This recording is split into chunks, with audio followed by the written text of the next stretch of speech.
Hey there, Minnesota Vikings sports fans. You are listening to the Purple People podcast. As always, my name is Kyle West. I am accompanied by the Han Solo to my Chewbacca. It is Adam Carlson. I've always thought of myself as being a Han kind of guy. Yeah, you shoot first? Don't tell the ladies that. Or George Lucas, for that But matter. I'd like to welcome everyone to episode number 79 of the Purple People podcast. I've titled this week's show, That's So Ravens. It's a Disney reference, right? It is. I'd ask why, but I don't want to know. Oh, it's been a long running joke between me and my friends, so hopefully they get it, and maybe the fans out there will enjoy it a little bit too. Yeah, okay. So let's go right into the quick hits and let's talk about Audie Cole. We always have something nice to say about this guy, and nothing different right now. He is the new full-time starter at middle linebacker for the Vikings. They have moved Aaron Henderson outside. Audie Cole, man in the middle. hmm I like it. The man in the box, to quote Allison James. That's kind of true, I guess. Yeah, it is.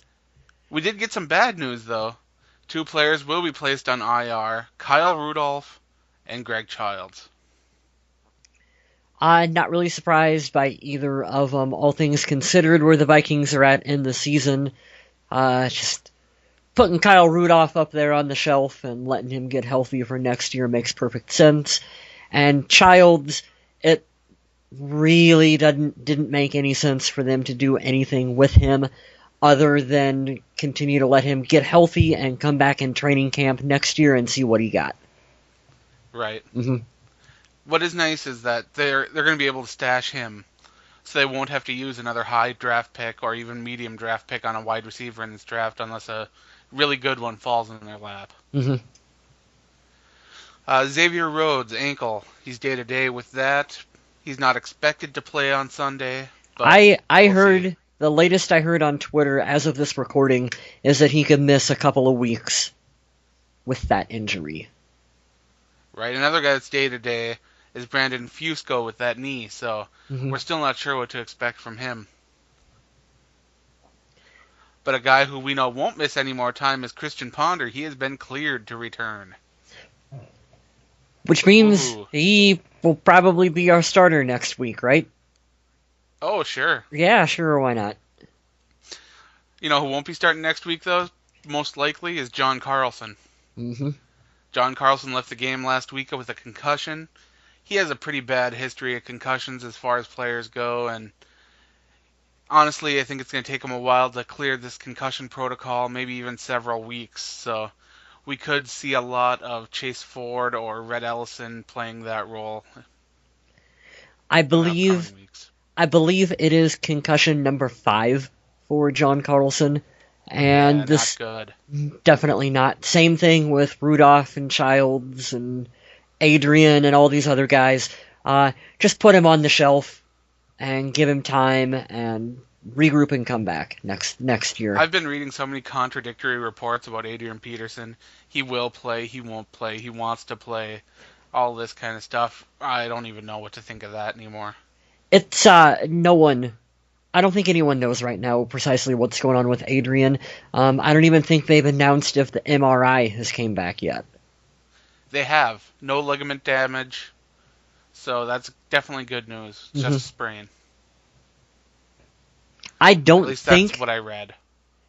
Yeah, I think you're correct. I don't think he should play next week. I say No, go. the Vikings are now mathematically eliminated from the Yep. playoffs. They're not really fighting for anything anymore except for pride. hmm And to be honest, when you got injured guys out on the field, all you're doing is taking bigger risks.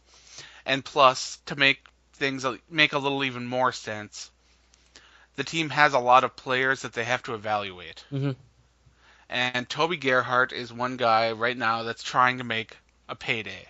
He's trying to make money.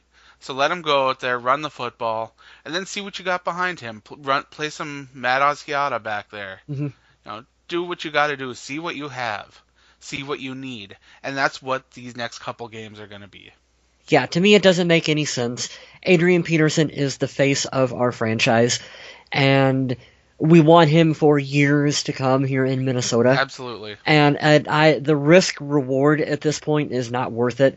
You set him, I think, for this Sunday's matchup for sure, and then from there you put him on an extremely limited workload if you even Oh yeah. if you even play him. Like, you could make a really strong case for setting him off to the side, and I know that that's not what Adrian is going to want to do, Yeah, that would but kill him. He would not like that one bit. we I say we, I don't really mean us, but the Minnesota Vikings and Leslie Frazier, it's a situation where they've got to have the balls to stand up to Adrian and say, look, we know you're not going to like this, and we respect that. We're not trying to step on your toes, but at the same time, the correct move for us as an organization is going to be to limit your reps for the remainder of the year. Right. Mm-hmm. Because you know he wants to get at least past 1,500 yards. Yeah. He watches those numbers a lot closer than he'll admit to anyone, I bet. Oh, I'm sure. Let's go in and let's talk about our game review now, because there's plenty to talk about. That game was exciting, depressing, manic, crazy, Improbable. heart-wrenching, confusing, baffling, So, in a nutshell, enraging. in a nutshell, it was the Minnesota Vikings.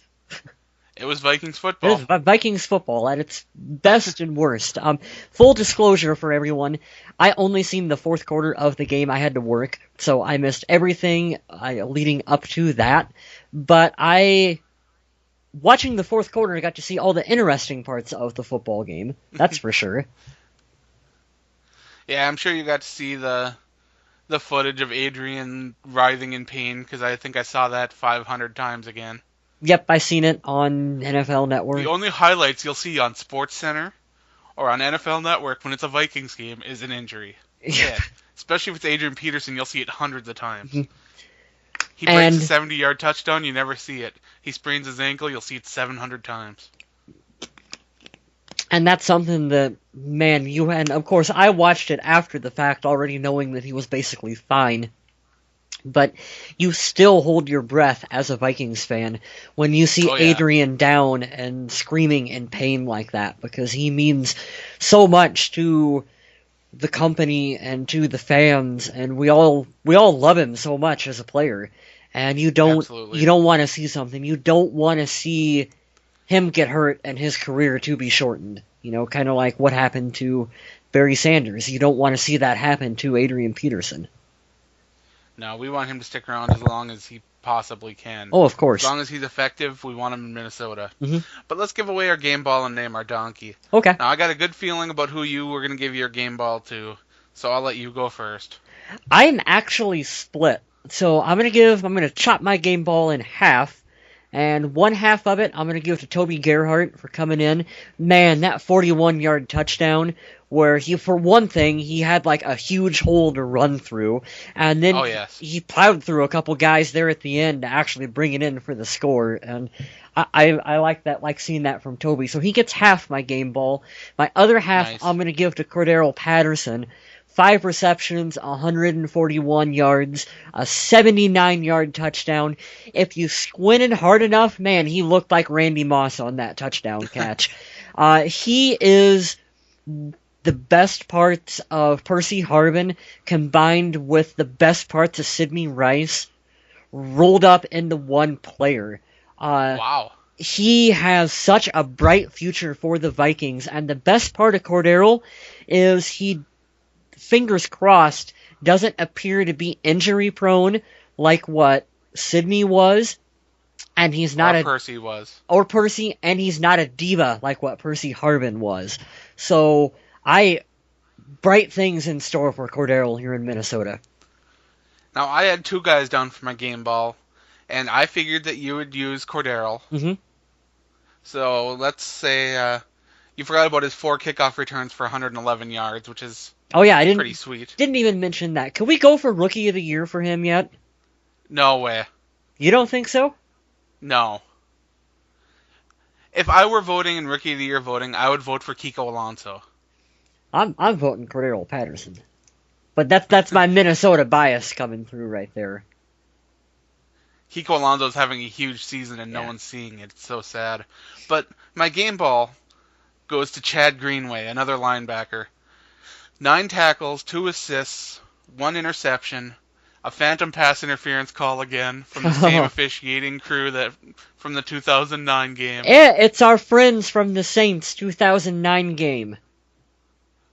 I just don't get it. I don't Do they either. not like Greenway, or do they? What's the issue here? They don't like Minnesota. Someone has paid them off to screw the Vikings, but Now, I'm not the kind of guy. I don't buy into the whole refs having a vendetta against a certain team or anything like that. But it was hard watching this game to stay neutral and not have an opinion on that.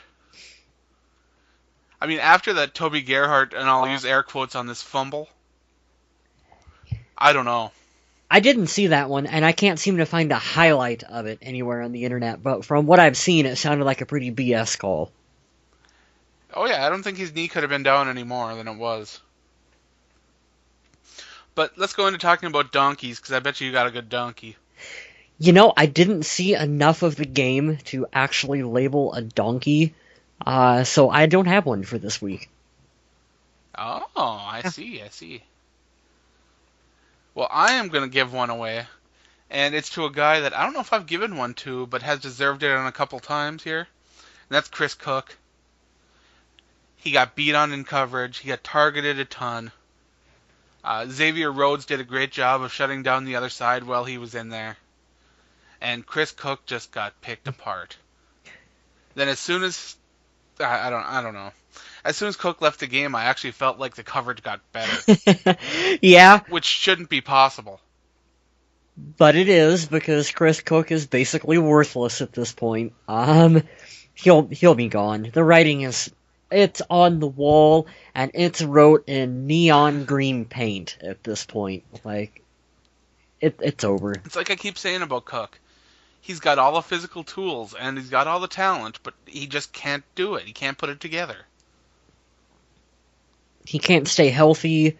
He's a bit of a basket case. Yeah, I don't know.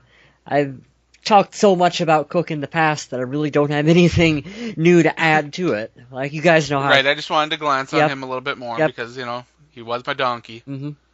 But let's talk about the Vikings offense that game now. We saw Matt Castle come out and have as good of a game as you would want from Matt Castle. Mm-hmm. He could have had a higher completion percentage. I mean, completing 44.7% of your passes, that's not very good. But the 2 touchdowns and no interceptions is what you want to see from a Vikings team. That's what'll keep them in a game. 265 yards. I don't know. To me, he still does give this team the best chance of winning. But the Vikings still feel like there's some piece of Christian Ponder that they want to evaluate. Oh, I just shuddered. And I don't understand what that is. And I don't understand what they are evaluating in Josh Freeman during practices, scrimmages, or whatever. So I know that we've talked about this in the past too, and we've probably beat it into the ground. But I'm still confused, and I still don't get it. I don't want to spend too much time with it either, but Matt Castle, when he's on the field, looks like a competent. He looks like an NFL quarterback. He looks like an NFL quarterback, and Christian Ponder doesn't. Like that. No. And Josh Freeman. That's the bottom line. I don't think anyone on this team even remembers that they have Josh Freeman, which maybe that's a good thing that we're not seeing him. But boy, I bet he can't wait to get the hell out of Minnesota as soon as this season's over with. Yeah, I bet you he is regretting deciding that Minnesota was where he was going to go. I had read on Twitter, Adam, something interesting that someone that was an old agent or a friend of his college coach or something. Like, I don't remember exactly how they were related to him or knew him, but they felt that Freeman should have taken the rest of the season off instead of signing with another team after Tampa Bay released him, and that it wasn't, no matter where he would have went, it really wasn't in his best of interest to do that. So maybe there's more to the Vikings not playing him than just simply they want to see more of Christian Ponder. Right. Yeah. There's probably more than meets the eye. Yep. Let's talk about the Vikings rushing game. Toby Gerhart, 15 carries, 89 yards. Peterson only got to run the ball 7 times for 13 yards. Mm-hmm. Other than that, we had Matt Castle with a couple scrambles, picked up 6 yards. And Cordero Patterson had the 1 rush for 6 yards. And that was the extent of the Vikings rushing. And that's not something that we typically see from a Minnesota team. Mm-hmm. Is that low of a number of rushing yards. Meanwhile, go ahead. I got some notes here. The Toby Gerhart, the 41-yard touchdown run. A couple important things to note about that one is that was only the 3rd rushing touchdown allowed against the Ravens this season. It was by Toby Gerhart. Yep. Interesting fact. And that play was an audible by Matt Castle out of a pass into that run. So when we were talking about Castle versus Ponder a couple minutes ago, him being a veteran, being around long enough, looking more competent, that's a little bit of what he brings to the table. Is the ability... And if you remember right, prior to this, mm-hmm. Christian Ponder was not given the ability to change plays at the line. Yeah, they don't even let Ponder do that. He's not competent enough to audible out of a play, for better or for worse. So having Castle in there, it allows, in my opinion anyway, at least the ability to put the best play on the field possible, because he can audible in and out and make adjustments and shifts and whatever at the line. Right. Mm-hmm. Now, you already talked about Cordero Patterson, 5 catches for 141 yards. Greg Jennings had 10 targets on the day, 5 catches, 53 yards. Mm-hmm. Jerome Simpson, 4 catches, 48 yards. Touchdown! Carlson, 2. You don't forget the touchdown. For 19 yards. Mm-hmm. Oh, I never forget touchdowns. Yeah. Can't forget those. And Adrian Peterson had the 1 catch for 4 yards before he exited the game after that play and scared the living crap out of me. But overall, the Vikings offense showed some explosion towards the end of the game. I think that they showed that even with Adrian Peterson out, with a competent quarterback, this team can accomplish some things. And it actually should be enough to give you hope going forward. It does. It's also disappointing, like I was talking about when I was watching the game, is that it's disappointing that this late in the season, after everything is basically over, you finally start to see a little bit of the potential of this team, with Patterson getting his touches and Castle having the ability to actually find Greg Jennings when he's on the field, and Jerome in the back of the end zone, who I think Jerome has done enough to warrant him coming back to the team next year. And absolutely, I would definitely welcome him back. Mm-hmm. You can see a bit of the bits and pieces that are on this team, and they're looking more competent. And unfortunately, I don't like being in the situation where we're talking about, well, we got good pieces for next year, but that's where we're at. That's where we're at. Yeah. That's exactly where we're at. I hate it, but that's... Let's move over to the defensive side of the ball and let's talk about some of these guys. We had a nice, let's see, Audie Cole here led the team in tackles once again. Mm-hmm. 7 solo tackles, 6 assists. Although this guy, unbelievable. He's looked good in run Making support. The most of it. The Ravens, they were picking on him in pass coverage. I know he graded out pretty poorly in that department. But you kind of got to expect that, a little bit of growing pains with him, and that at the moment that's not exactly his strong suit. But I believe No, no. he'll get better at that. He should. He Hmm. should. Uh, a guy that also had 7 tackles, 7 solo tackles, was Jamarcus Sanford. Yeah, We had a couple players with 6. Chad Greenway had 6 with 5 assists. We had, let's see here, Chris Cook had 5 tackles, like I said earlier. still But, continues to be oh, worthless. right. A guy that really impressed me this game, and has impressed me all season after signing his contract extension, was Anderson Dejo. Hmm. The more I see of him, the more I like him. He he only had 1 tackle and 2 assists on the day, but he defended 3 passes, had that interception. He's a guy that I think could be a really good player next to Harrison Smith, and I said it before and I'll keep saying it every time anyone asks me, Anderson Dejo will be a good player in this Hmm. league. You know who I'm continuing to be impressed with, Adam? Xavier? Well, Xavier. We'll get to him in a minute though, but I'm actually going to go with Marcus Sherrills. Okay. Here's a guy who previously we had viewed I had viewed him this way too, as just a special teams guy. You know, a guy who Right. makes the squad based on his ability to play special teams. Last year he struggled so badly in coverage. Uh-huh. This year, when he's stepping in, he's doing an admirable job. Yeah, he's playing well. He comes in and he gets an interception almost immediately. And Yeah, I'm liking what I'm seeing progression wise from him. Uh, it's a pleasant surprise. definitely. Yep. Yeah. Talking about Xavier Rhodes, he was the only other player besides Anderson Dejo to defend 3 passes in that game. And when you look at the stat line, you'll see another big goose egg next to the passes defended by Chris Cook. And that's what hurts. Is you don't see him getting his hand in there knocking down a pass. You don't see him tipping a ball. He's I get so frustrated watching him. So frustrated. Rhodes does a really good job though, especially over these past couple of games, of stretching up and batting balls down and just generally looking Absolutely. like he's getting in the right position.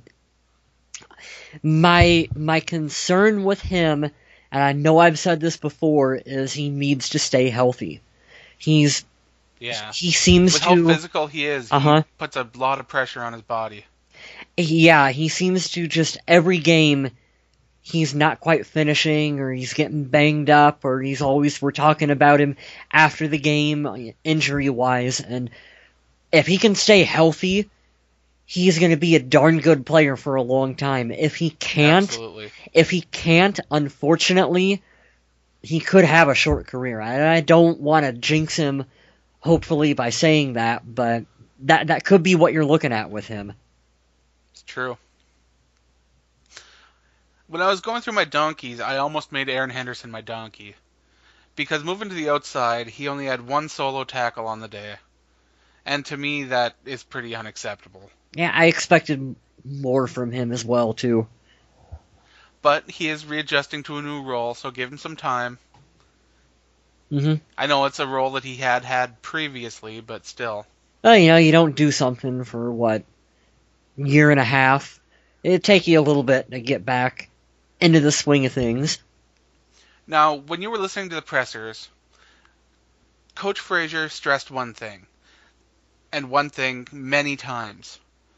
They were worried about the deep ball with Torrey Smith. And the team did a fantastic job shutting down Torrey Smith. 1 catch on 5 targets for 11 yards. Mm-hmm.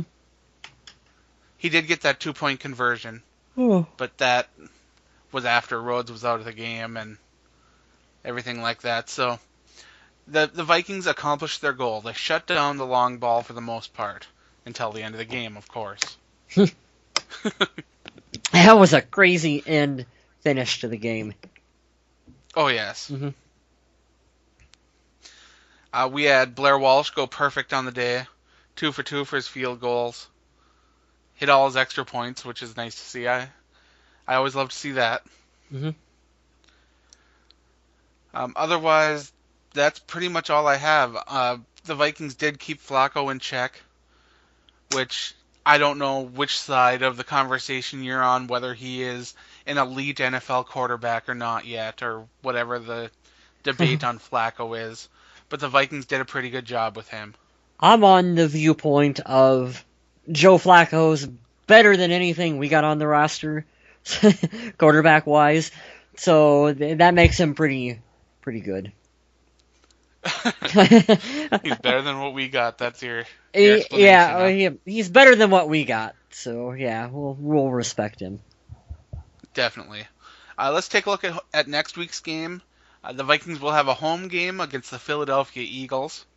Now, the Eagles are a team that a couple weeks into the season, they played really well week one, and then they flopped, and now they're making a comeback. Mm-hmm. The Eagles are going to be a tough team to beat, especially with all the injuries that this team has. Of course, I'm always still rooting for a win. Oh, yeah. You guys remember my rant, still Yep. rooting for a win. Right now, the Vikings do have a really good draft position, though. Right now, they're sitting in number 4, which is a good spot to be in. I know a But lot of fans want to tank, and but Adam, I do believe this is the final home game in the Metrodome. Right? for some reason, I don't think so. No, I thought people were talking on Twitter that this was the final one. Let me pull up Vikings website and take a look. I thought the game against Detroit was at home. Well, let's see.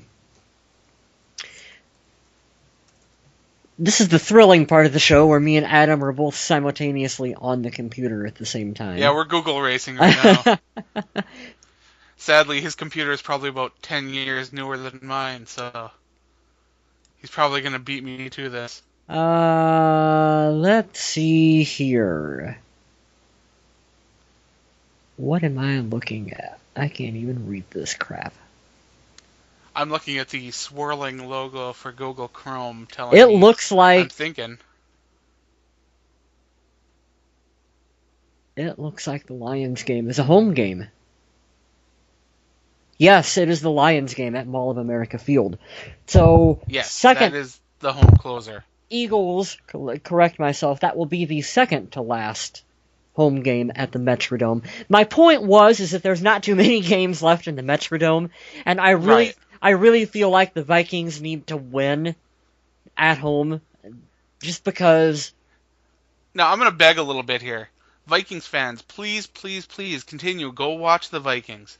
I know that they're out of playoff contention, but that's no reason not to be there, not to support the team, not to enjoy the Metrodome and thank them for everything that they've done over the years, supplying a home for this football team. Please, just do this for the team. Yeah, I want to look into getting tickets for that Detroit game. That'd be fun to go to say that you were at. That'd be unbelievable. The last home game that the Minnesota Vikings played in the Metrodome, and I'm just happy that I could make it to a game this season. Yeah, the final season. Me too. I got a bunch of the swag too. I swiped a bunch of the popcorn pails with the final year of the dome on it, and oh yeah, I got a Miller. Oh, it was great. Is it a Miller Lite? I don't know. I got some can of beer that has the Metrodome on it, and last call, it says on it. Pretty cool stuff. See, that makes me wish I drank again, but hey, I'll take sobriety instead. But that's all I have for this week. Do you have anything else you'd like to add? No excuses. Let me do a little quick rant here. No excuses from the fans. I know we laugh and we joke about the refs and whatever, but it's the Vikings players that are on the field, and it's like if they would they know what they did right and wrong, and don't blame the refs and say, well, if the refs would have called the game better, they would have won. No, if the Vikings would have scored more points than the Ravens, they would have won. Like, don't allow the game to come down to the point where the referees can decide it. You know where I'm coming from, Adam? I do. Yeah. And I'm going to join a rant here for a second. Okay. Because, and I hate to pick on the guy, but Adrian Peterson, come on, man. You're more classy than that. Don't be complaining about fans throwing snowballs. Oh yeah, the snowball thing. I I'm at the mindset of no, that's not exactly the most classy thing to do, you know. No. But at the same time, guys, when we're playing the Packers for the next 2 years at TCF Stadium, We outdoors better not see one snowball. in the snow, I don't want to see any snowballs. Actually, screw that. I want to see Aaron Rodgers get pelted in the face with like 400 snowballs because that's awesome and that's actually pretty funny. And I know that it sucks that our guys got snowballs thrown at him, but it still amuses me that Leslie Frazier got hit in the back with snowballs when he was Yeah. standing on the sideline. And I haven't even seen any footage. Like, no one has produced a single photo or a single bit of video of that happening. Not calling the team liars, but it's not that big When of you're a watching deal. the game, you can see the snowballs flying down there. Could ya? Yeah. Yeah. Well, I didn't actually But in see the it. same respect, when I was at the Redskins game, there were fans in the upper level that were folding up paper airplanes, and they were landing on the field. Some even hit players. Yeah. And it's not a thing that a town or an entire fan base is classless. It's individuals. hmm I have too much respect for the team to throw stuff on the field. And I wish other fans were that way too. But I can't control the efforts of others. Yeah. So what can we do, right? Yeah, so the point of my rant is that no excuses. It's like you go on the NFL.com game recap and you look at the comments that people post, and you swear that the only reason the Vikings lost is because a couple of fans threw a couple of snowballs and a couple referees made a couple questionable decisions. And it's like, no, Right. those are excuses. The reason we lost is because we're not that good of a football team. Right, the Ravens were the better team that day. Yeah. And that's Maybe if the game would have lasted another 15 seconds, maybe it would have been different. Who knows? yeah. But that's pretty The way much that all I game was got. going, you never could tell. hmm But yeah, it's like I say at the end of every show, and I'll say it at the end of this one. You know the words. And I guess before I'm going to do it, I'll thank everyone again for listening. Remind them, check out the Facebook, check